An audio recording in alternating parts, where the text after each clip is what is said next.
Welcome to On the Brink, a fresh lens to take you and your business to new heights. Hi, I'm Andi Simon, and as you know, my job is to help you get off the brink. I want to help you see, feel, and think in new ways so that you can adopt change. And everybody hates change. Change creates pain in the brain. Change isn't something that we go to because we want to. And we often used to say, if you want to change, have a crisis or create one. I didn't expect this crisis and I would never have wanted it again, but don't waste a crisis. So today, I went looking for somebody who can help you better understand your leadership styles. I have two leadership academies, and we train the leaders of tomorrow. But I must tell you that the times are changing so fast that they're not quite sure what it is they should be doing now to handle all of the reinvention that's being required. So Sumit Gupta is my guest today, and he's going to tell you about his own journey. In a snapshot, he's had his own transformation, rethinking who he is and where he's going. He spent 20 years as a coder. He spent many years as a photographer. He's invented several businesses, and now he's really starting to coach and help leaders across different industries become the best that they can be. Sumit, thank you for being with me today. Thank you. Thank you for having me. Tell the listener, our audience, about who are you? What has your journey been? Because I have a hunch that the journey has transformed you. And in your storytelling, you're going to help them understand how it's brought you to where you are now. Am I right? Yes, yes, you are absolutely right. I So think who I is think that's a Summit? huge, yeah, that's a huge question. Yeah, I do not know how to answer that question very honestly because it's a story which is still evolving. And I think it's too early, always too early to answer that question that who I am. But I can share what journey I have been so far. When I started, I think I started and I fell in love with computers. So I thought I was a software engineer. I was like something of a techie, of a geek, and that's where my rest of my life is going to be. And that's what I did for a long, long time. And then, as it happens, I was pushed into management once I got promoted a few times. And then I thought that people would operate the same way as computers do. Like if I press a button, the same thing happens every time, no matter whether I'm pressing a button in India or in Europe or wherever. And surprise, I was shocked and surprised that why are people not behaving the way I expect them to. And that led me to a journey to discover myself and to discover human beings, I think. And with my love for computers, I had cut that part of myself. I had cut the emotional part for myself. I have cut the feeling part of myself. And I have become smart, very smart analytically, but very dumb from a people and relational point of view. Let me add a thought here, and then I'll let you continue. To the listener, the audience, remember that humans decide with the heart, and then the head comes in. So what somebody is saying is not inconsequential because when you stop the feeling part and you get so analytical, there's something that's missing in how you see things and how they feel. Am I right? Yes, yes. Yeah. So unfortunately, I discovered that much later that we actually make our decisions from our emotions rather than our rational thinking brain. And it was a big moment of aha or insight for me. Oh, that was what is really happening, and that allowed me to look into a black hole of skills which I had no idea. But I'm glad for that tough learning because it allowed me on a path. I think just like with computers, I have a tremendous curiosity of understanding different things, and that led me down to a path of going deeper into neuroscience, into psychology, into understanding why people behave the way they do, and then I slowly started to see myself as very different, and then I started to explore, if I can do this, then what else can I do. And that led me to the couple of companies which I started. I started and ran an NGO for a while. I became a photographer, started from absolute scratch from there. So, and I'm continuously on this path to see if I can do that, then what else can I do? What I love about your story is that you raise something very important, that We hear about Carol Dweck and a growth mindset, but exploring means that we don't have the answers when we start, but we see something where we can add value innovatively somehow. We can open somebody's eyes to see in a different fashion, and it doesn't scare you. It sounds like it inspires you. It scares me. So it does scare me. Yes, I think I stopped myself for a long time because I said that I did not have courage and I had a lot of fear. And now that I am moving ahead with what I wanted to do, I see that the fear is still there. It's just not stopping me. So it does take courage, and I think that was a big revelation for me, that fear does not stop us. In fact, Yeah. or in fact, any emotion does not stop us. What stops is that we block that, or Yeah. we stop ourselves from expressing or feeling that emotion, and that really makes us difficult to move forward. Well, I But bet there are many folks who are deep into computers like you were who would love to know what have you discovered and how are you helping people now? Because you've gone through a major life transformation, have you not? yes, I think one of the biggest discoveries is that as human beings, we are very malleable, Mm, and what stops us is most often a lie. And I've yes. seen people being stopped by multiple things. I shared my example of fear, but I see, and I hear this from almost everybody I talk to. Like they have a dream, they know they have more deep inside them, yet they have a reason. They have a reason, either they do not have the resources, or they do not feel they are ready, or they have a huge imposter syndrome which stops them, or they think that they need somebody else's permission to move forward. And all Yes. of these are lies. So that's what I am discovering. Now you have framed this around the lies that we believe to be truth.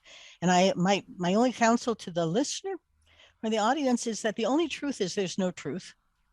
And consequently, when you create a story in your mind, it creates an illusion. That story becomes your illusion of your reality. And once you have that story, you only see the things that conform to it. So, to Summit's point, you only can see what's there, but it's not really only that's there, it's all around you. So now the opportunity is those lies that are there need to be shed. And how do we do that? So I bet you have a process to help us with this. Thank you. Yeah, and you are absolutely right. I think we live in a world of narrative.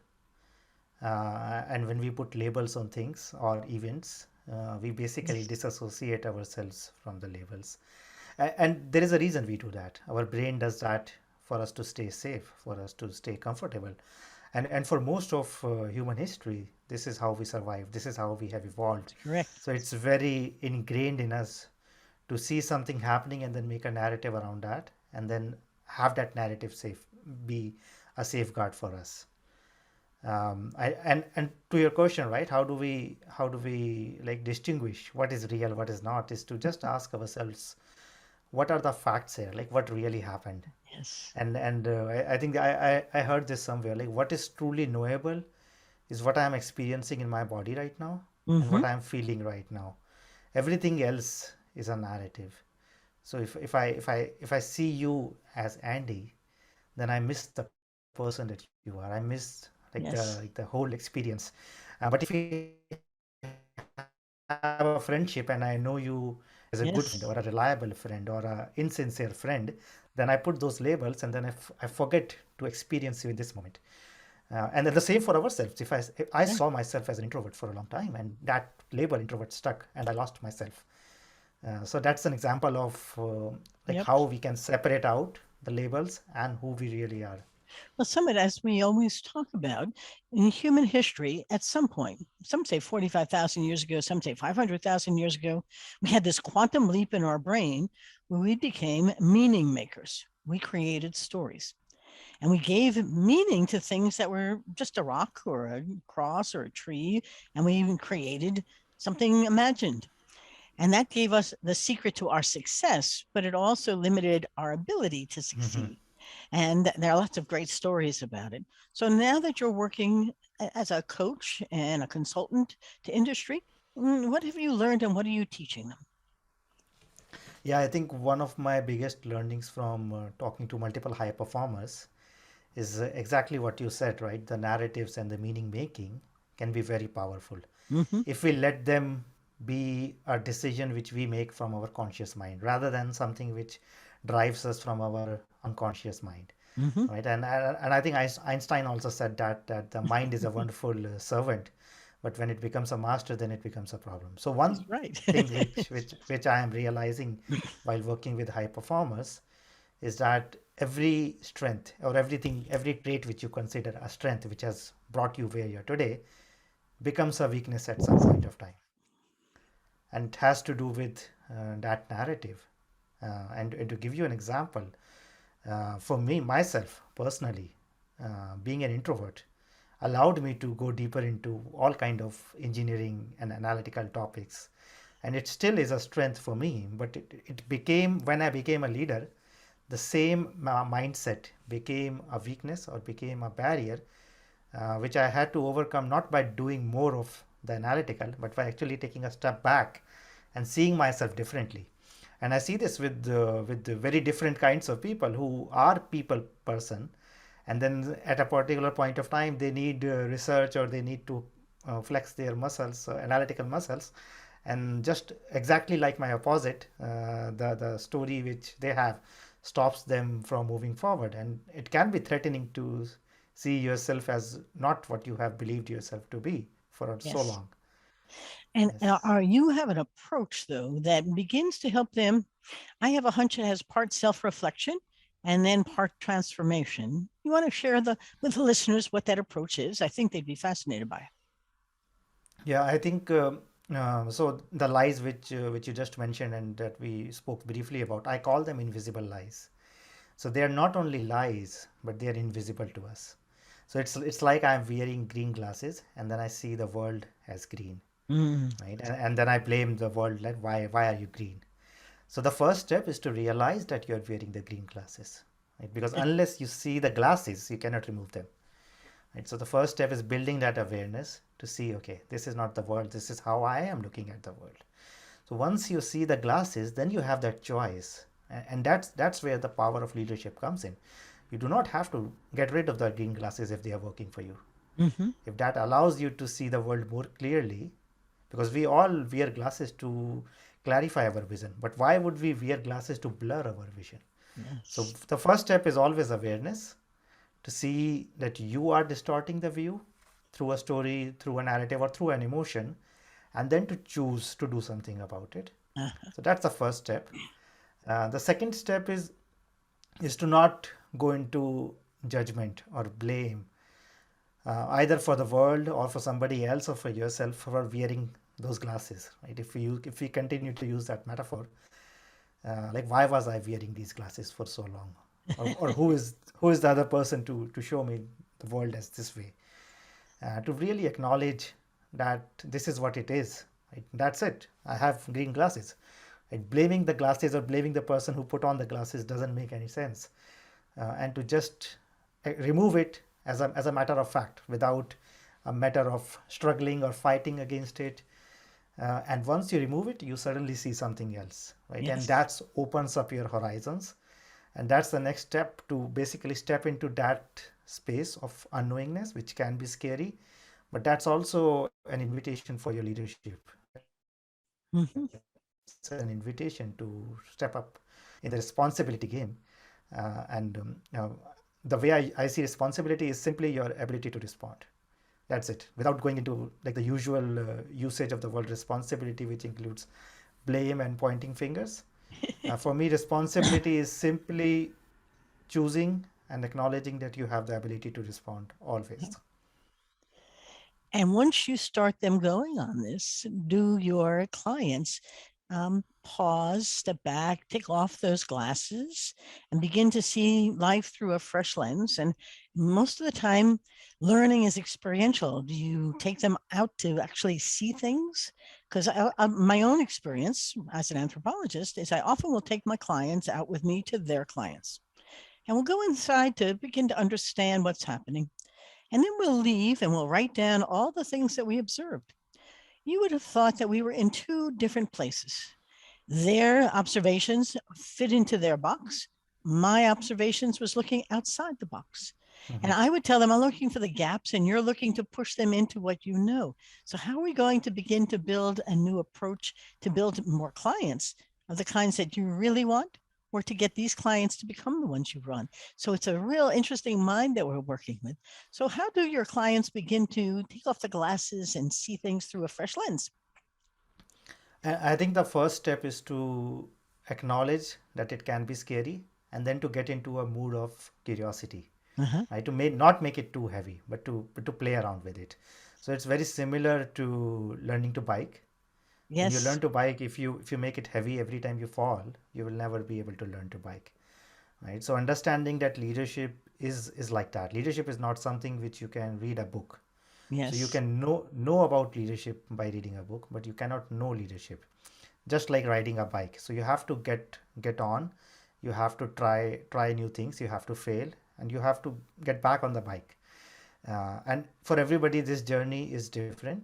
Yes. And I think as a coach, it's also very important for me to not put them into boxes or not impose my own views of what leadership is or what your journey will look like.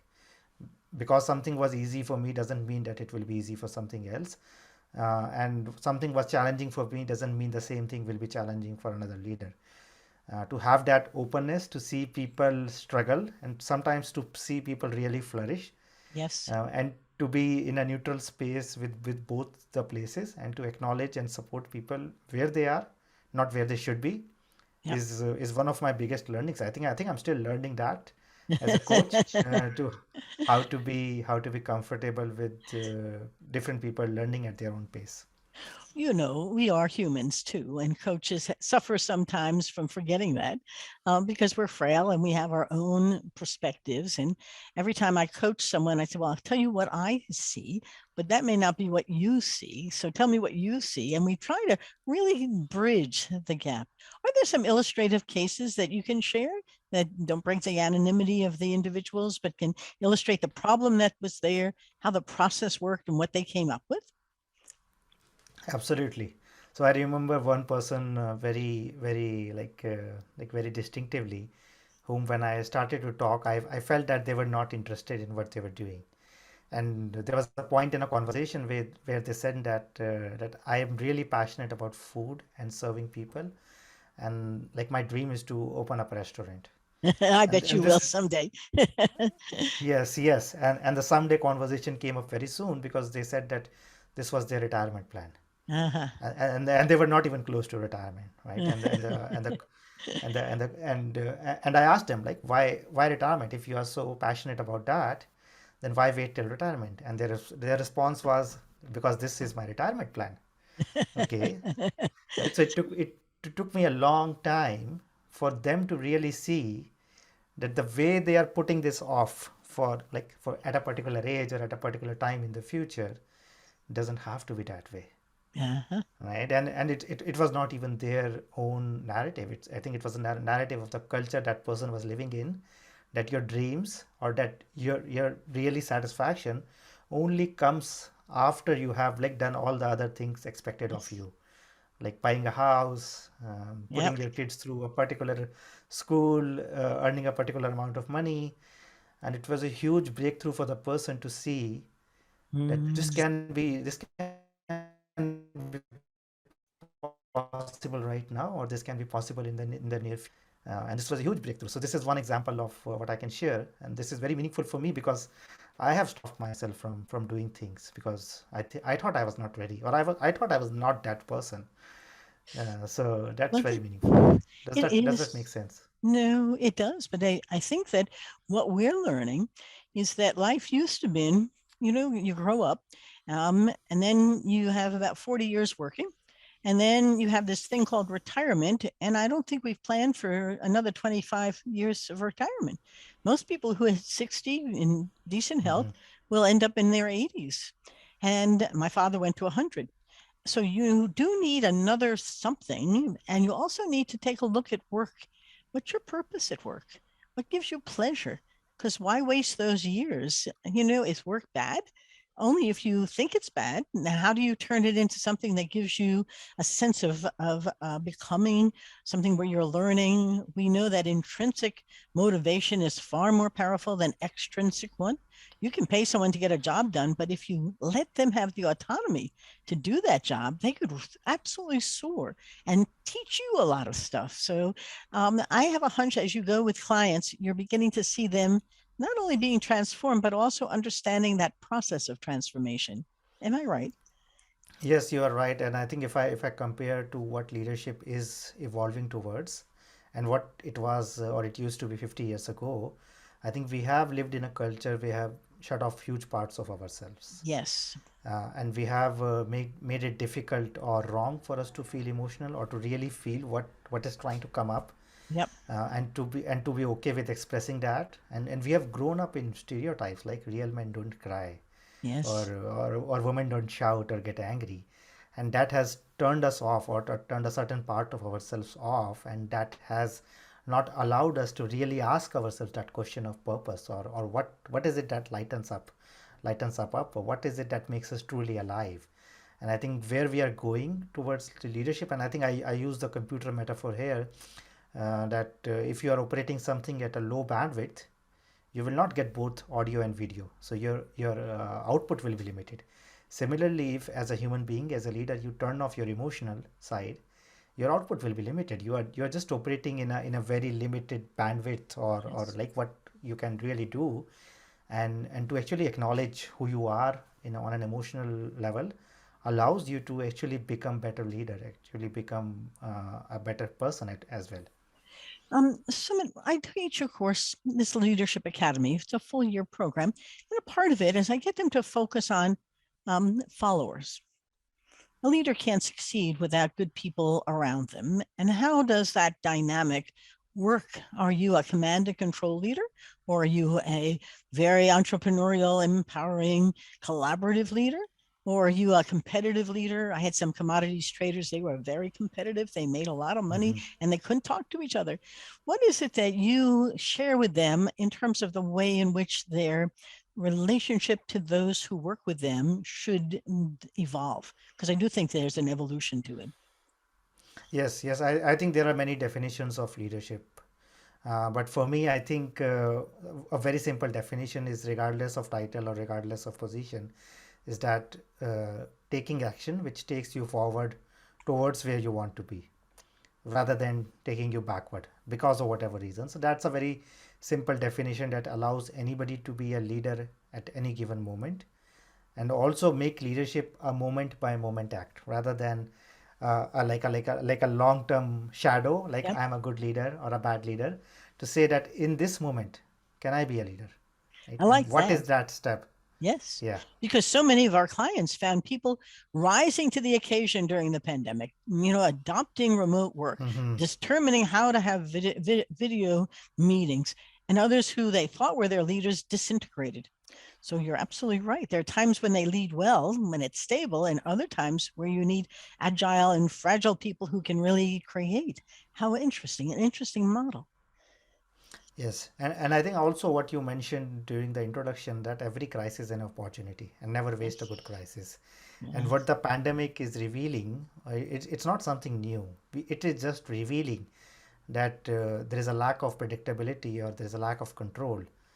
It's not something new. It's just revealing what has already been there, and that allows for a new kind of leadership to evolve. A new kind of leadership which doesn't have to be in control to feel confident. Yes. A new kind of leadership which is more than just strategy or goal setting, and which allows you to like widen your That's arms right. like this, like, and take people along, rather than just move in a very focused, very clear headed direction. And Yes. it's a mix of both of the strategic analytical thinking, and the empathetic and relational side of leadership, which we have suppressed for so long. I do think, though, when I teach that, if you Google followership, maybe there are a million things that come up. If you Mhm. Google leadership, there are 5 million things that come up. And we've invested so heavily in the leadership part. I'm not sure we've really invested in the way in which people need to work together to get things done, Mhm. the collaboration part. the teamwork and the way in which a person, call it a leader, can enable that group of people to really thrive. I love some of the MIT research where they bring people together around a problem. They have 24 hours to solve it, and which ones really get together and solve it, and which ones can't figure out how to solve it. And some have no leader at all, and others a leader arises. It's a very interesting time for loose experimentation. Are you finding similar things? Yes, I think exactly to what you shared. I think when it comes to teams, when it comes to large organizations, what matters is the future that you are headed towards with your team, not alone, right? Yes. And to create that future together, to create have those conversations which create that future, rather than saying that I am the leader, so this is where we are headed, to create that future together, and then to take people along with them in a way that takes care of what is important to them, right? If my team cares about something and I care about something else, either I make sure that I align or I discuss, or I should be ready to face the consequences, which could be bad results or which could be a bad culture in the organization. Yes, we knew. But it's but I think to your point of followership, I think people follow you when you start to take care of what they care about, Yes. right? So I think it's very much more inclusive. I think the style which we're moving towards, and people also want to see that. People's expectation from a leader has certainly risen or changed from the Yes. last 50 years. And people want to see a leader who not only takes them to business results, but also to add meaning and value to what they're doing on a day-to-day basis, because people spend most of their days at work, so it No. has to be meaningful. Yeah. Well, it goes back to your analogy about being into the computer to the extent that you were, where you stopped feeling.